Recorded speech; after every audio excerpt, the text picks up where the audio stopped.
now my mind is blown. No surprise, guess I should have known. Oh, my mind, now my mind is blown.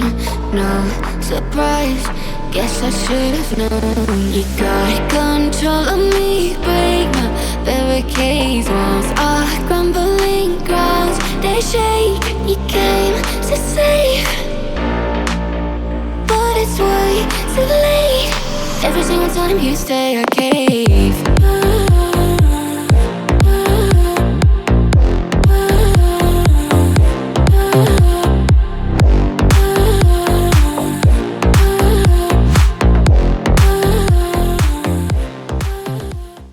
Hello and welcome to another episode of Neurodivergent News Live, where we're exploring what it means to be neurodivergent in a neurotypical world and how we can help each other navigate it. I'm your host, Deanna Brakefield, neurodivergent entrepreneur, mom, and advocate, and I'm so glad you've chosen to join us today. Whether you're tuning in live or catching the replay, this space is all about diverse voices, bringing real stories and actionable insights to the surface, because too often those of us who experience the world differently are left out of the conversation. So joining us today is my husband, Jeremy Brakefield, neurodivergent parent, advocate. Oh my gosh, I can't talk today. That's what this is going to be like. Okay, buckle up. It's going to be fun. Whether he's sharing real life experiences or supporting others on their journey, his voice is always grounded. Please say hello, Jeremy. Hello, I am Jeremy Brakefield, founder of the Lionheart Kingdom and co-host of this fine show, and I can actually talk. And we also have with us our friend and co-host Stone G back tonight. So he always knows how to balance real talk with deep wisdom, and we're so excited to have him at the table. Welcome, Stone. Thank you, Deanna, for your warm welcome. My name is Stone G. I am a counselor, and I work specifically with the neurodivergent population. I'm co-located in France and in Australia. Okay, so tonight I'm going to shake things up a little bit, and I'm going to introduce our topic before I introduce all of the amazing people that are in the room to join us tonight. Tonight we are celebrating perspectives, creativity, and the wisdom of our daughters. Now, this episode, Voices of Our Daughters, is all about listening to the unique female perspective and experiences, learning from them, and honoring the ways that we navigate the world. So, as we share our stories and reflections from multiple generations, be mindful that this is a conversation about empowerment and understanding and the joy of expression that we are each still discovering every day. So tonight, I get to welcome to the table my oldest daughter, Vandi Blake. She is sharing her voice and her lived experience, and maybe if we get lucky, offering a little bit of honesty and insight. Vandi, please say hello. Hey, y'all. Just hey, y'all. Okay. Yep, that's what I got. Okay. We also have another phenomenal mother-daughter duo joining us tonight. We have Miss Ann Jordan, who's parent advocate and a professional who's been navigating the journey of supporting her children, and recently was able to acknowledge that she is also a part of our community. So please, Miss Ann Jordan, say hello. Hello, thank you for having me. I'm Ann Jordan, and I'm excited to be part of this. And we also have with us her daughter, Miss Sydney Kovis. Now, Sydney has a wealth of lived experience from a relatively early diagnosis, so she's seen a completely different perspective than even her mom has. So, Miss Sydney, welcome. Hi there. Thank you so much for having me. Okay, so this is the point where I put down the microphone and I hand it over to the gentleman in the room. So, the topic is yours, gentlemen. Thank you, Deanna. I just want to start off this episode by sharing some data, and we're going to integrate the data into our conversation. So we're going to start off by understanding that women have 10,000 more neurons in their communication centers than men do. So it makes them more adept at things such as driving. Their memory is in 3D, so their memory tends to be more exceptional than men. There are a lot of hand-eye things that women are more adept at than men.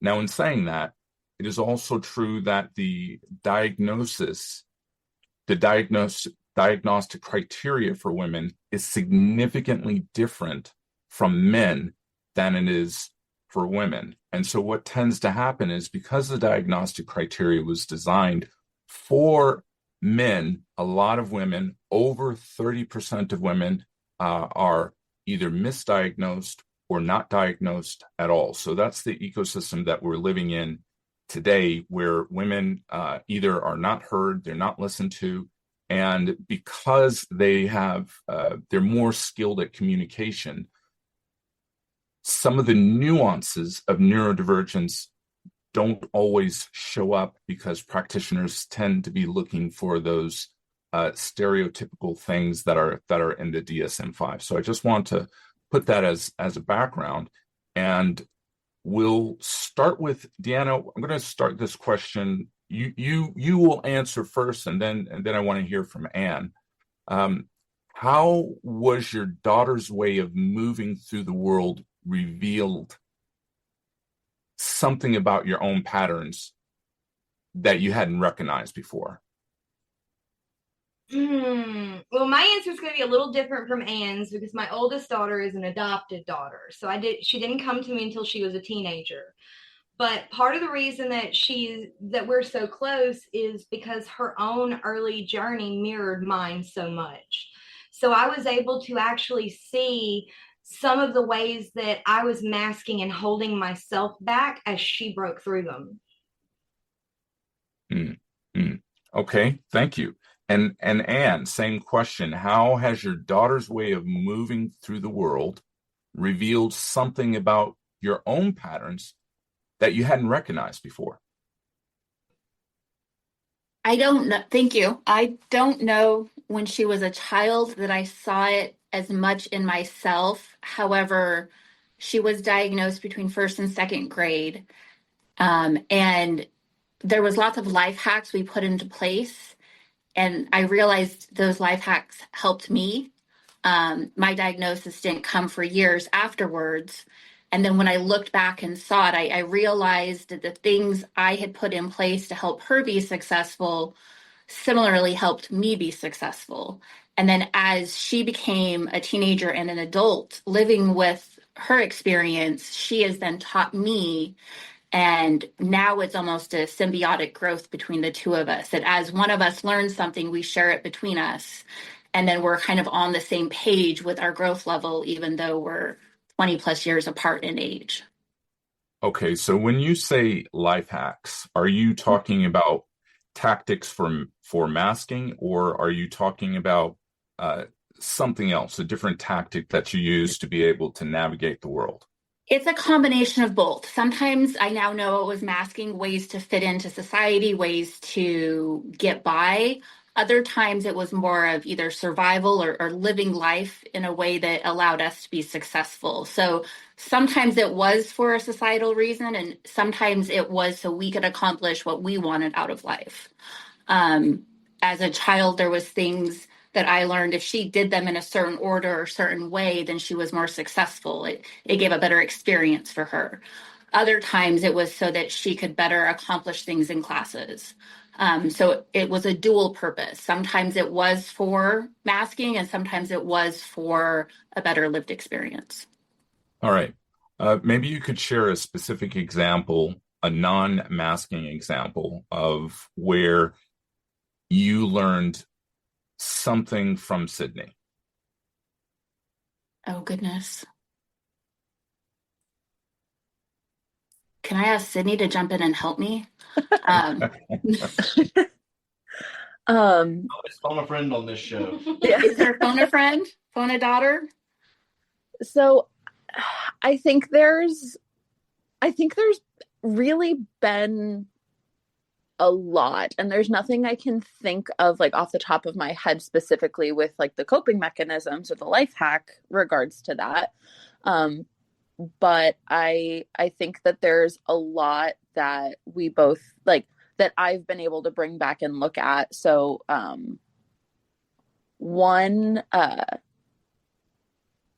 I guess like the example that pops into my head is like growing up, my mom had always basically thought she was bipolar. And I remember coming to her and kind of being like, hey, so you see this and you see how this lines up, but this doesn't. But if we look at it from a neurodivergent perspective, it actually does line up a lot more. And kind of more like those realizations about self that, like she said earlier, we kind of did develop a bit of a symbiotic relationship where one of us will learn something and then bring it to the other person and then kind of realize how that has ended up applying to us. And so I guess not so much the coping mechanism aspect of it, but that's one of the first examples that pops into my head.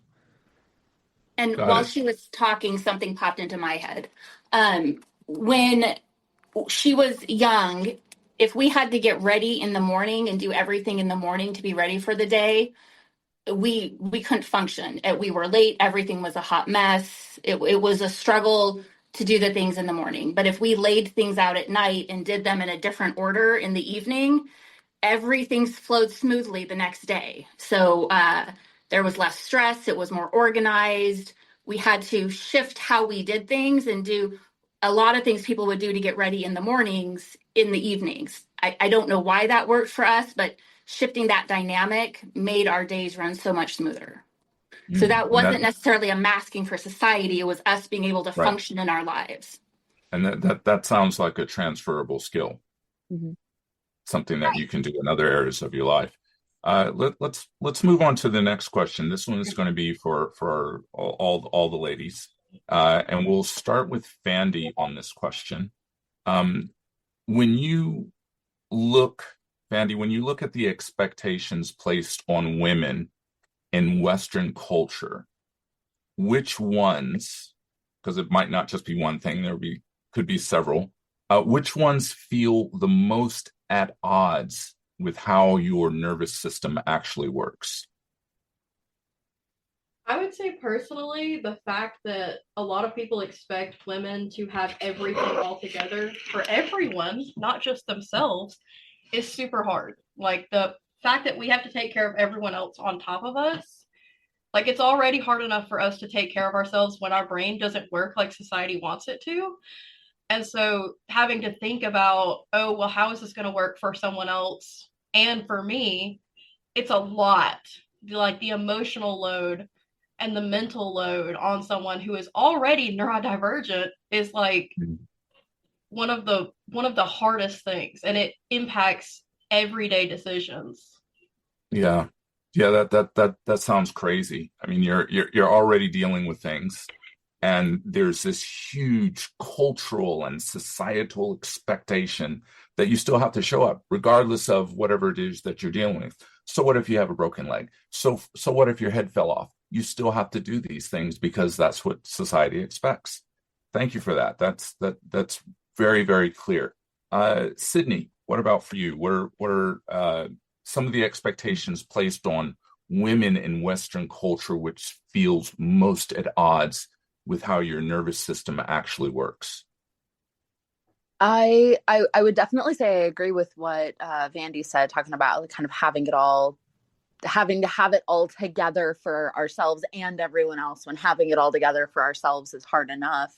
But I would say for me, one of the things that I see the most is actually in my relationships with other people.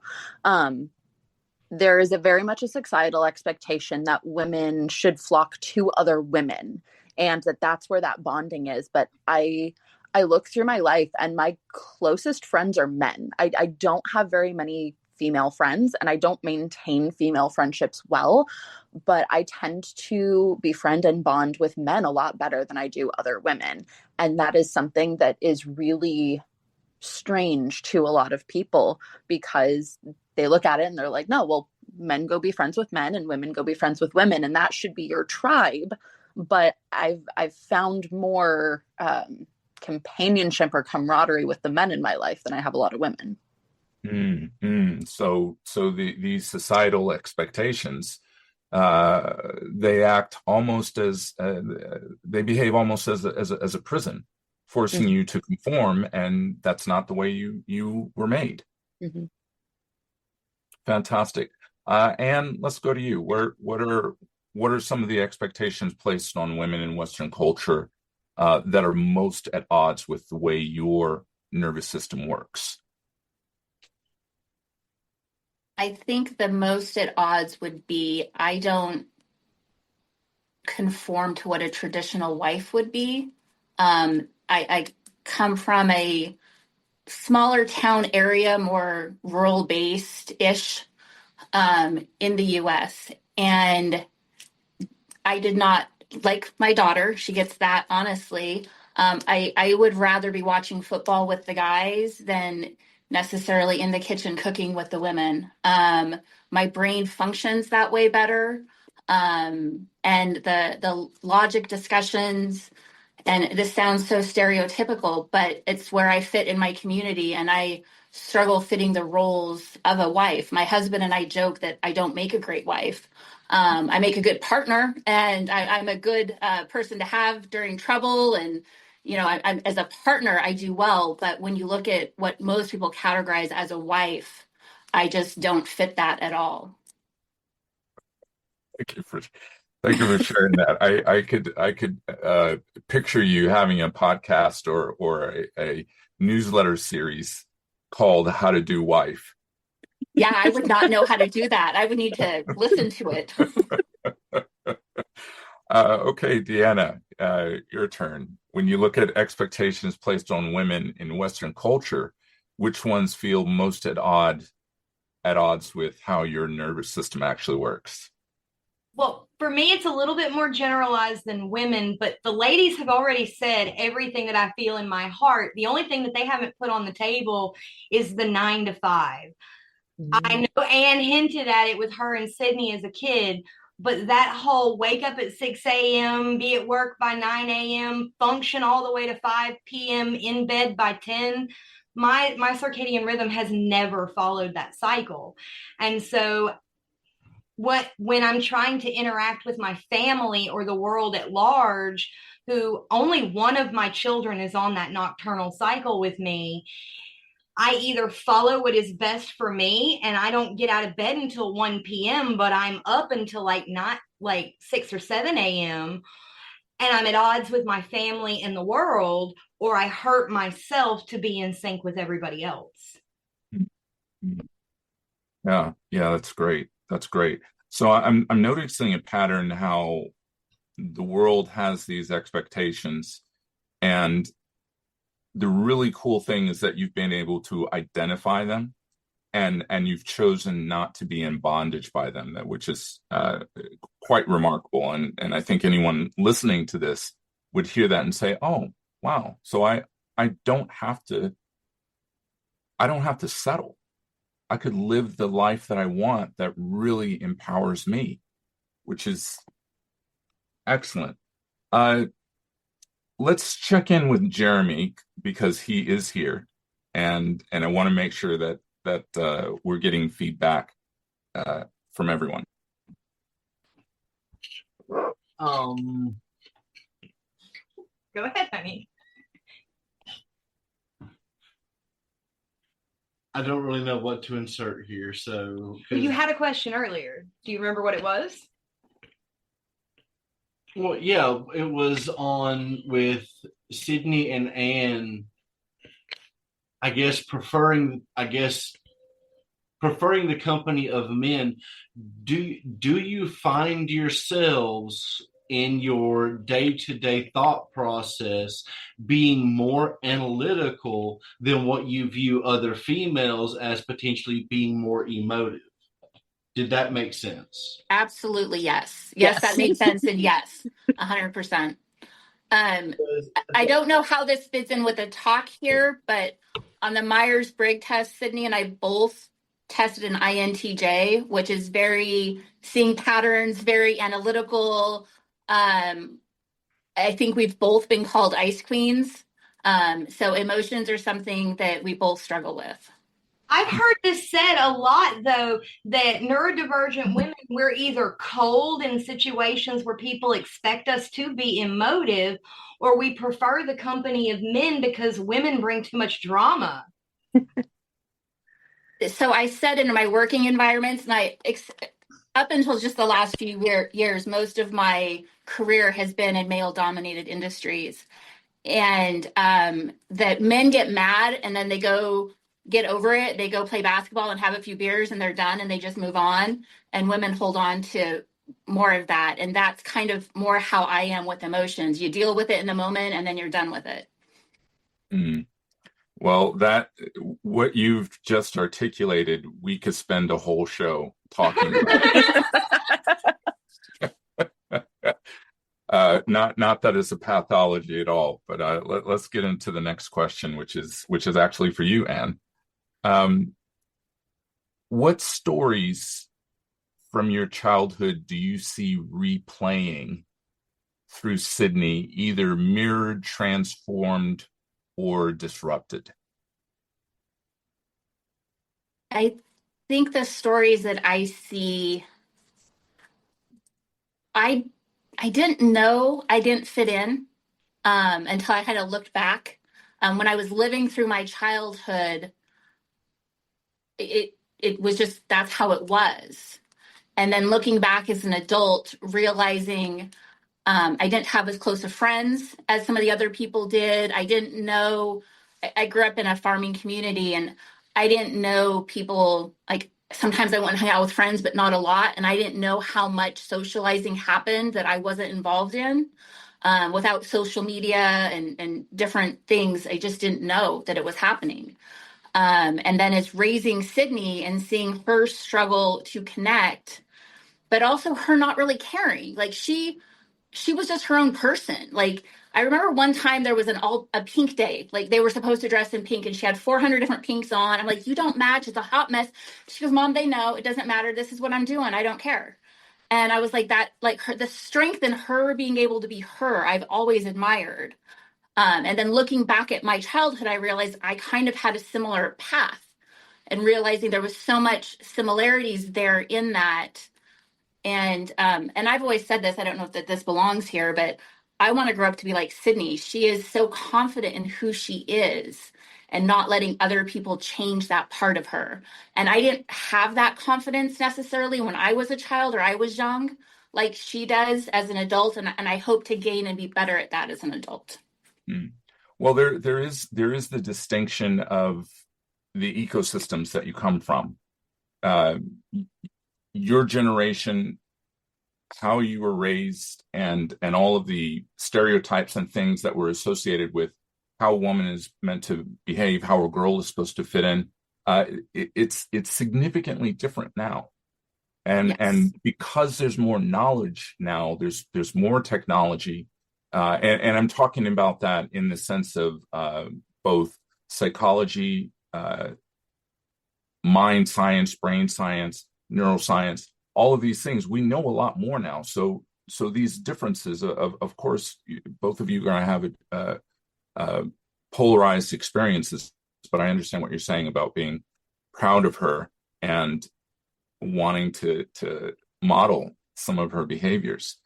So Deanna, you have a different circumstance, but if you were to answer the question about the stories that you see, because both of you were diagnosed early, but if you had to identify any type of behaviors, what stories from your childhood that do you see replaying through Vandi?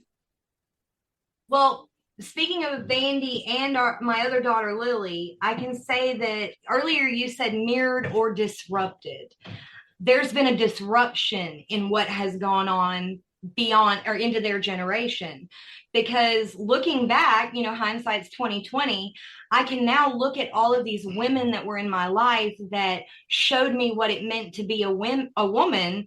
And I can see the signs of the undiagnosed neurodivergence. I can see the masking symptoms and the trauma that they inflicted on each other and me. And the urge for me to fit in and be their definition of woman. My daughters don't have that trauma. They have defined themselves by who they are, not just their gender. And so I, like Anne, I see a confidence in them that quite honestly makes me envious. Like sometimes there are negative emotions associated with their confidence because I wish I could have had that. Mm. Would you say that is this a fair characterization? And I'm not trying to be monolithic or make scathing generalizations. But would you say that your children, your daughters now have it easier, or that it's just different? I was about to say it's a yes or no question because it's different. Yep. It's a 100%. different climate, it's a different community, it's different communication tactics in their generation and with other generations. Like it's very different. I would agree with that. It's a combination. In some ways it's easier, but I think in some ways it's more difficult. There's just so much information and so much ability to overwhelm with learning about it. I sometimes think it can be paralyzing. So it's a very different environment that they're in. Mm. And so when you notice those differences, where do you and your daughter experience the world differently? And what does that difference teach you about your own strengths and blind spots?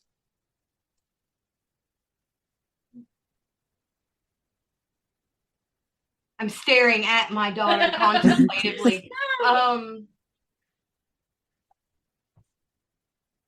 She is so Vandi specifically is so free. She is what I would call a free spirit. And so watching her live through her young adulthood, unless and this is, she knows this, so I'm not putting a cat out of the bag or anything, but with the exception of her need to define herself by her partner from time to time, she is who she is, regardless of what anybody thinks, explicatives included. It's very true. That's very true. Anne? Sydney is so much farther ahead in life at the same age I was, or when I was her age. And she like how Vandi was just described, she is unapologetically her own self.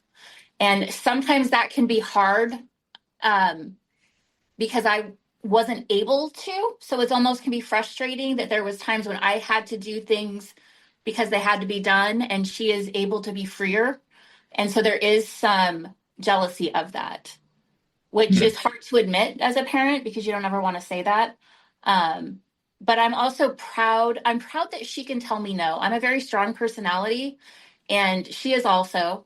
And my fear sometimes was that she would be in my shadow, and that she is strong enough to be her own person. I admire. And that says a lot because you've done so much vocationally, in particular, where you have you're the head of NGOs. You've been the head in male dominated organizations. You've been an executive. You've run companies, and you're still doing all these things, and yet you're able to make this distinction about Sydney. And so in making that distinction, that she's so much freer than you and you've accomplished so much, what else do you see as possible for yourself? Possible for myself? Freedom. I think the biggest goal in life at this stage in my life is freedom.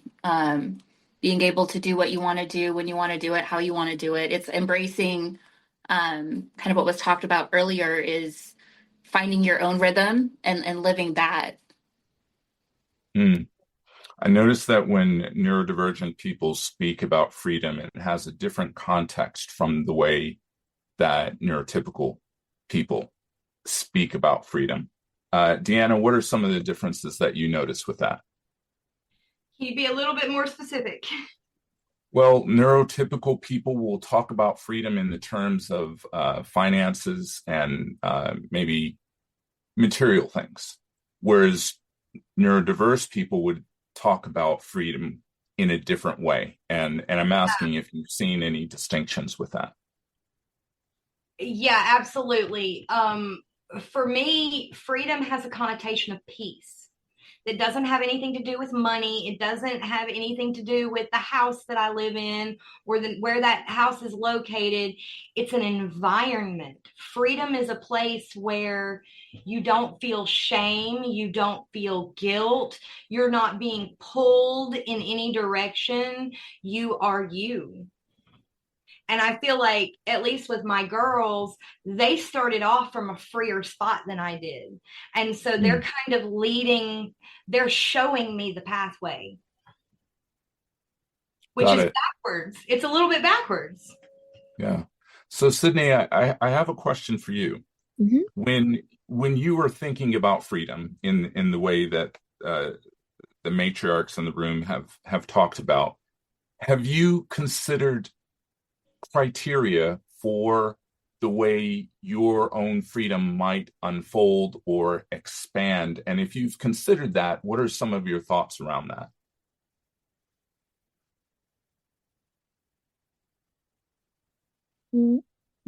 I think I do kind of tend to agree with what they're saying more in the definition of freedom, but I also think that I can see how a lot of it ties back to the more neurotypical definitions of it. When you talk, talking about things like, say, like more of a feeling of peace, financial freedom is one of the first things that neurotypicals tend to think of. And for for anyone, no matter who you are, financial stress tends to be one of the most stressful things for people. And so I think that I personally can kind of see it both ways, where I look at it and I can recognize that, yes, I feel freedom is more of, freedom is a hard thing to describe, because it's almost, freedom is one of those things that I think of more of an absence of restriction as opposed to being its own thing. And so it can be a very hard thing to describe, but I tend to think of it more, I can kind of see it both ways. There's more in my head that I can feel is there, but it's not like conforming into words right now. So I'm trying to pull it, but it's just not coming out. Got it. Well, let's advance the question a little bit. And this is for Vandi and Sydney.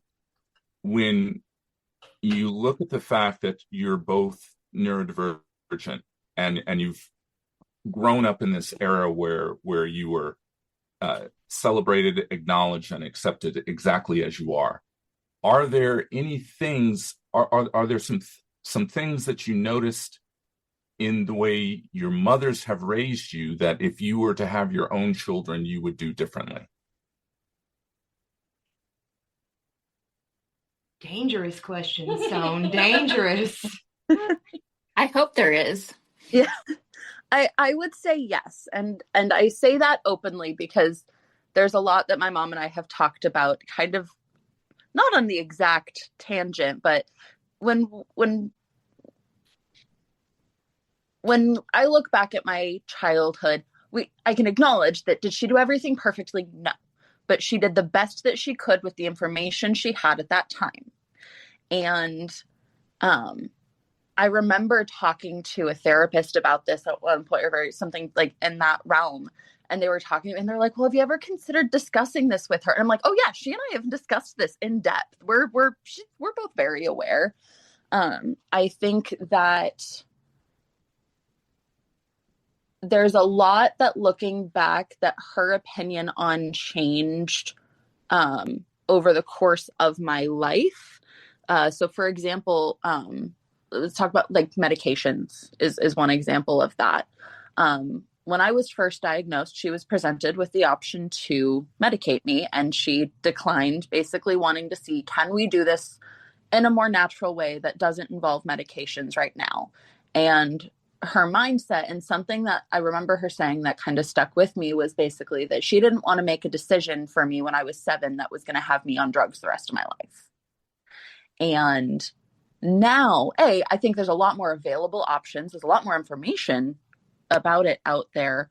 And so like that would, now her perspective on it is more of neither of us can see, so we have glasses. And so there's a thing that's causing issue or causing trouble or making something difficult. And there is a solution or a medical intervention that can potentially be helpful. And so why wouldn't you try that? And I'm very careful in how I word that, because I don't want to make it sound like I'm saying, oh, there's something wrong with us and the meds are there to fix it. But there are struggles that we have, and there are things that can help with those. So I think like that is one example of something that I would go into with a very different mindset. But one thing I will say that if or when I do have kids, that I do hope that I can carry with me from how she raised me, is that she raised me as my own person. I see a lot of people look at kids with the mentality that it's an extension of themselves, or like that's not a complete human because it's a child. But she always treated me like I was just a tiny adult. I wasn't a kid. I was a person who just didn't understand everything in the world quite yet. Thank you. Yeah, that's very clear. And so what I'm hearing you describe is that if you were to do things differently, you would be more open in your considerations. You wouldn't just say, well, this is my belief system, and not address that, not be more critical in your thinking about it. Whereas your mother, she said, well, no, I don't have enough information, so we're just not going to go there. Mm-hmm. Yeah, I would say again at that point, or with that thing, I would definitely, that's a good way to summarize it. Yeah, as I would try to be more open to different or more unique approaches or options, which is kind of what she did, because she was trying to go more with, like she calls them, the life hacks, and seeing if there were other options. But I think, more open to things like that. Thank you. Vandi, what are your thoughts on what you would do differently? So I think that because I, was adopted at, as an early teen at the age of 14, I think at my perspective, it's probably a lot different than most people's, because I didn't actually have that, life where I was celebrated. I didn't have that freedom.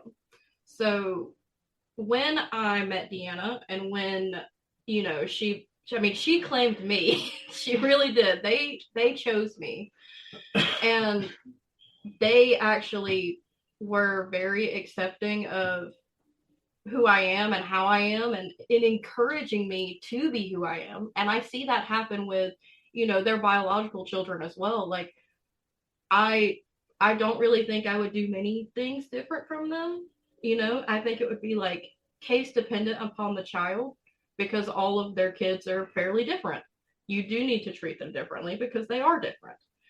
So I think that I would actually take a lot of things, not do things differently than them, because they showed me a better way of life. Like I am celebrated now, but I wasn't growing up. And so, I don't think I would change many things at all, actually.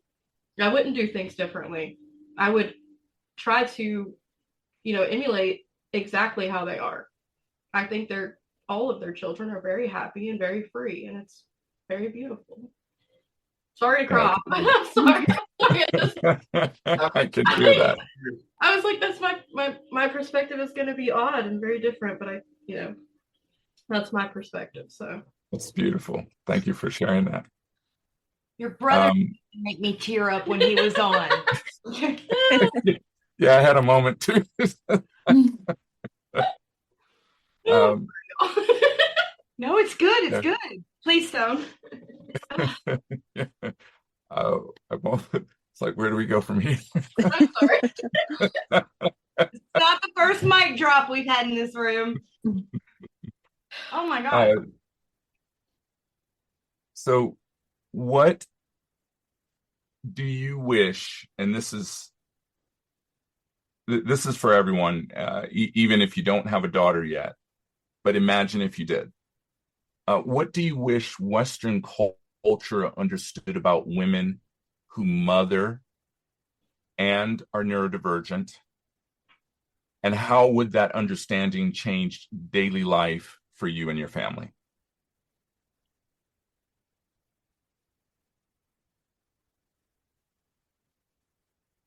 So, Anne, this question is going to be interesting for you because for a long time, you were just masking, you were a champion masker until there were too many interruptions, too many bumps in the road. And then you found out, oh, okay, I can't run from this anymore. I got all the spicy people coming to me, and game knows game. Yes. And a lot of my life is kind of looking back and like, oh, there, I see there's episodes in my childhood that I now know was masking or how a neurodivergent would be, which is how I was. And realizing that's why I didn't quite fit in the same way it seemed like other people did. I think one of the biggest parts for me was realizing the anxiety that comes with it. It was hard for people to understand how somebody that was so confident and so able to do things could then hide in her car, afraid to go in the house because she just couldn't deal with something upsetting her schedule. Like I got home from work one night and there was people over I didn't expect, and I sat in my car in the garage until they left. And then having to explain to my husband that that wasn't how my night was supposed to go. And I just couldn't, the day had been too much and I couldn't deal with more different change. And then now being able to put a name to it and understand it has allowed me to be a better person and hopefully parent better and people better in general.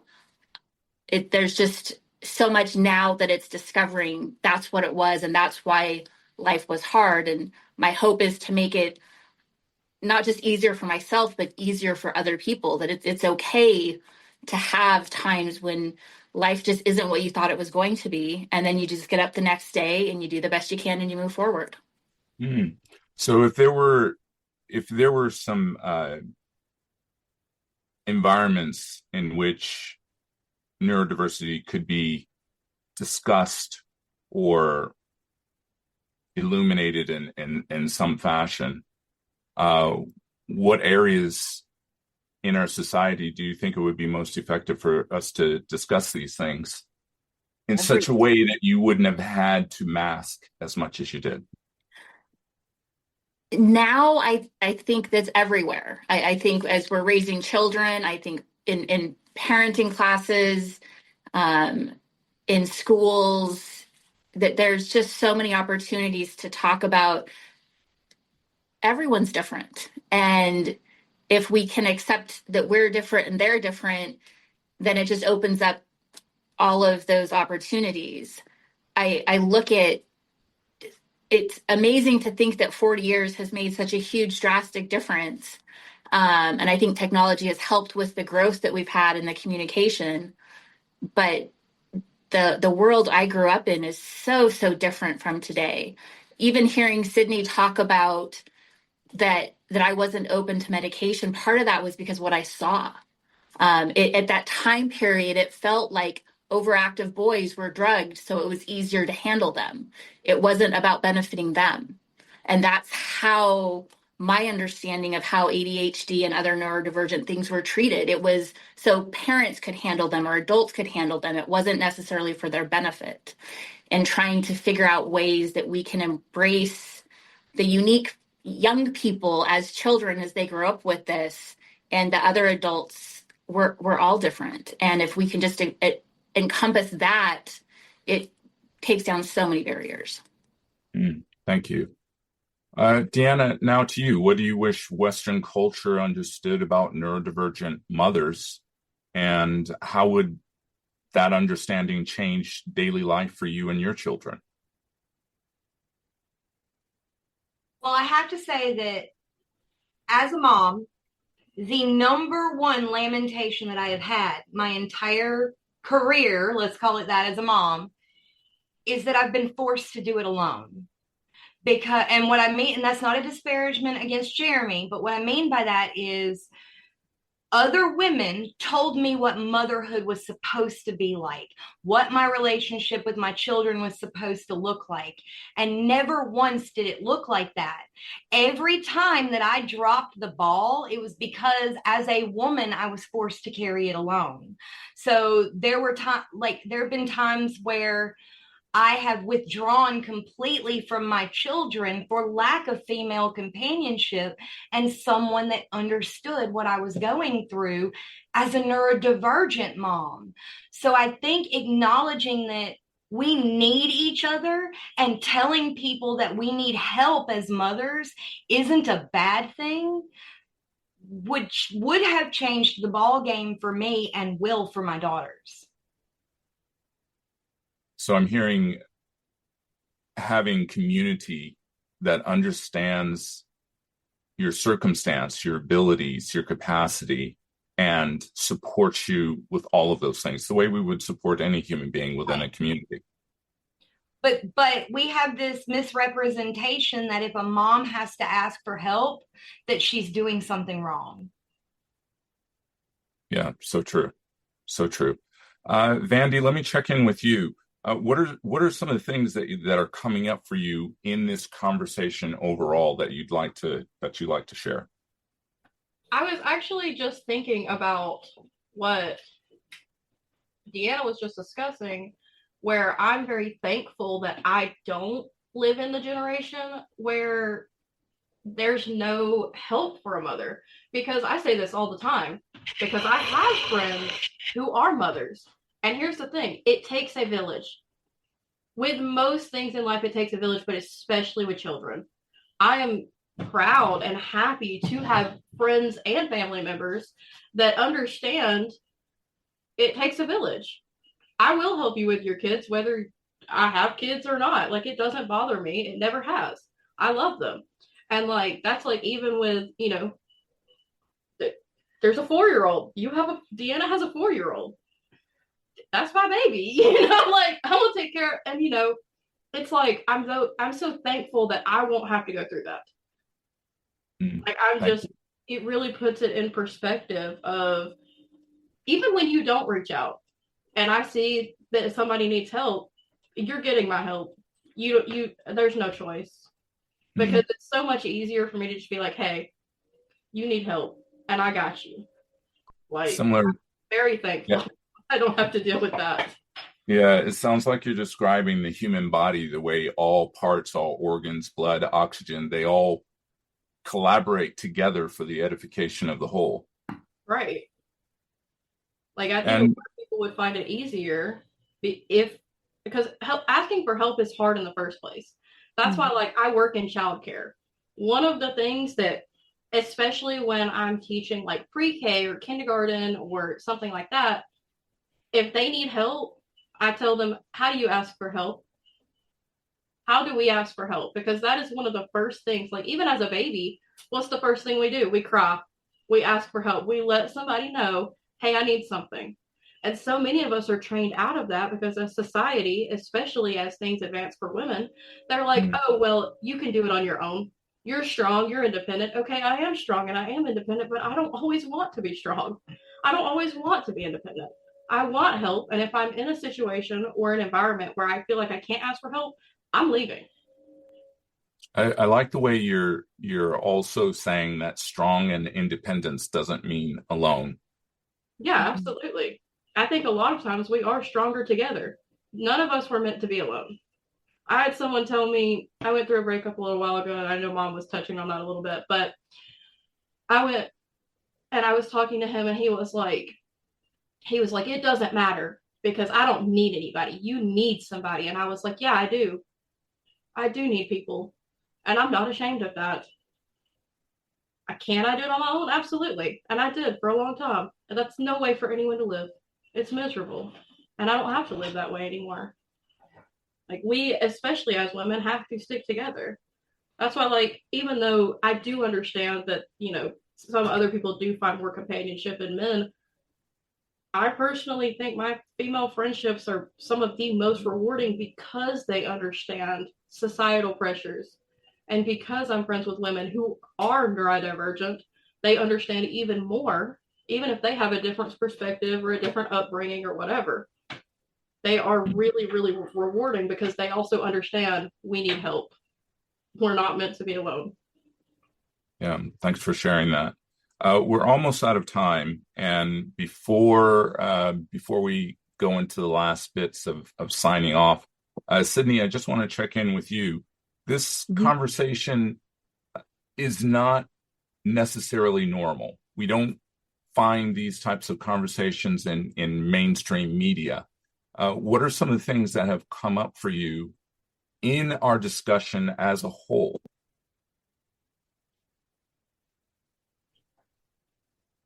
So just kind of things that have come up that I want to bring up that haven't necessarily been discussed. Is that what you're asking? Yeah. What's the ecosystem? What's the world that has been ruminating for you or coming up for you as we've been having this conversation?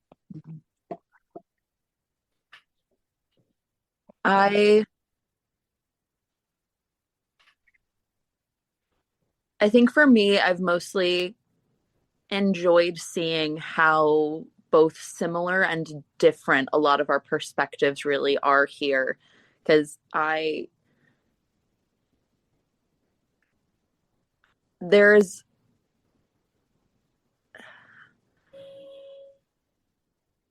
a lot of similarities with people who are neurodivergent and kind of how our brains work oftentimes, but it's like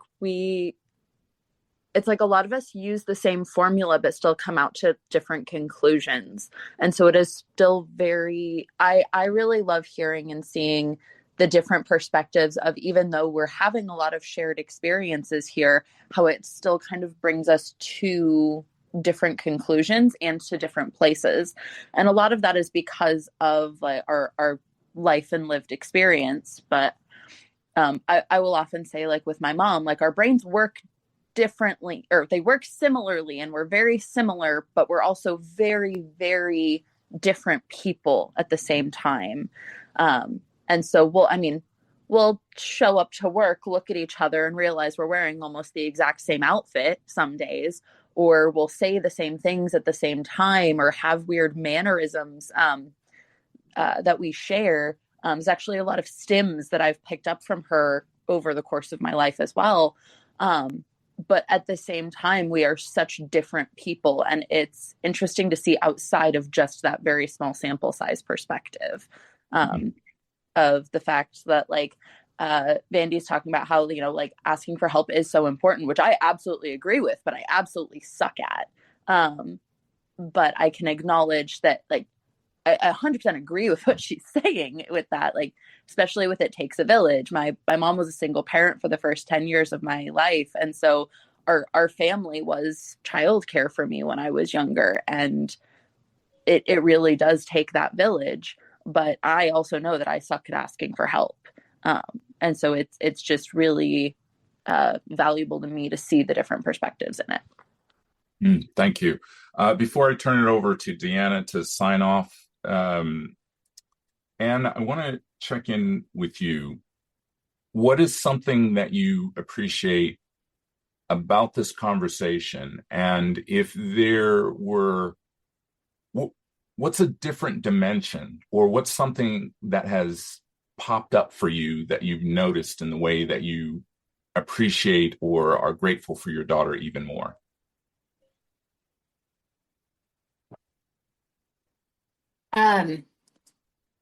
I had an answer and then it just poofed. I appreciate her strength, and I appreciate her ability to accept me as an imperfect parent.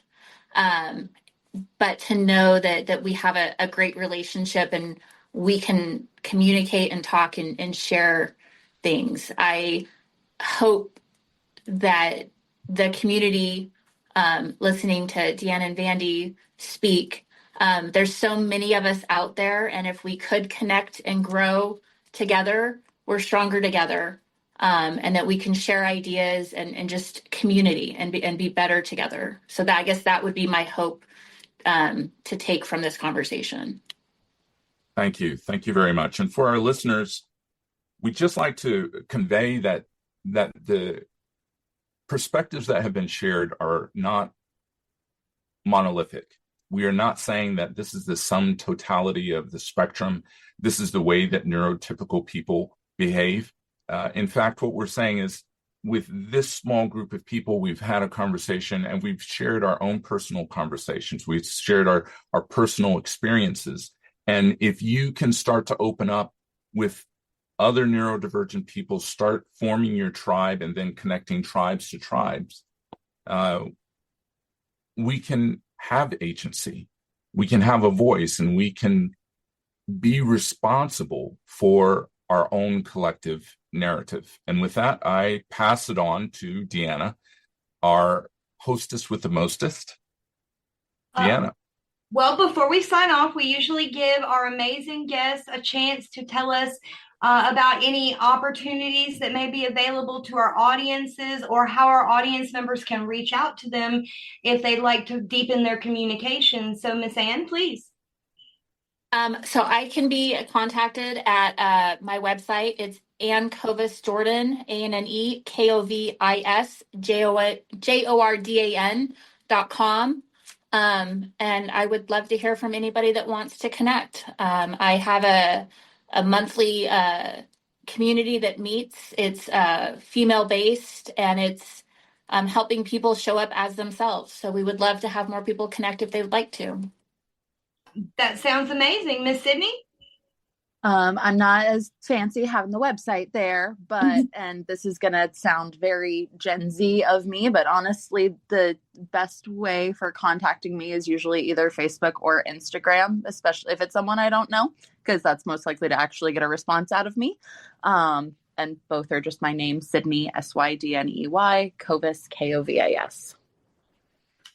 Excellent. Miss Vandi, I'm not aware of any websites or special social media. Is Mom losing her mind here? No, I really don't do social media. Okay, so we may have her back on again at a future date, and then we'll see. You never know, things change. You can always ask me back. I'll talk all day long. So I want to say a special thank you to all of our amazing guests tonight. That was Vandi Blake, my daughter, and Mrs. Ann Jordan and her daughter, Sydney Kovis, and thank them for sharing their voices and experiences with us tonight. Listening to them has reminded us why creating space for their perspective is so important. Collectively, we have so many insights, so much creativity, and a wisdom that we can teach each other and better understand one another and support neurodivergent lives. Don't forget, you can join the conversation anytime in the K-Fred forums, where our community connects, shares resources, and supports one another. You can also listen to past episode and catch today's episode anytime, wherever you stream podcasts. Next week, we'll be exploring spirituality and neurodivergence, the rituals, routines, and identity, and diving into how neurodivergent brains experience spiritual practices and the role of the routine in connecting with meaning. So tune in at the same time, same place next week. That's Sundays at 5 p.m. Central. This has been Neurodivergent News Live on K-Fred Radio. Thank you for joining us. And until next week, take care, honor your energies, and as always, have a glorious and blessed week. You got control of me.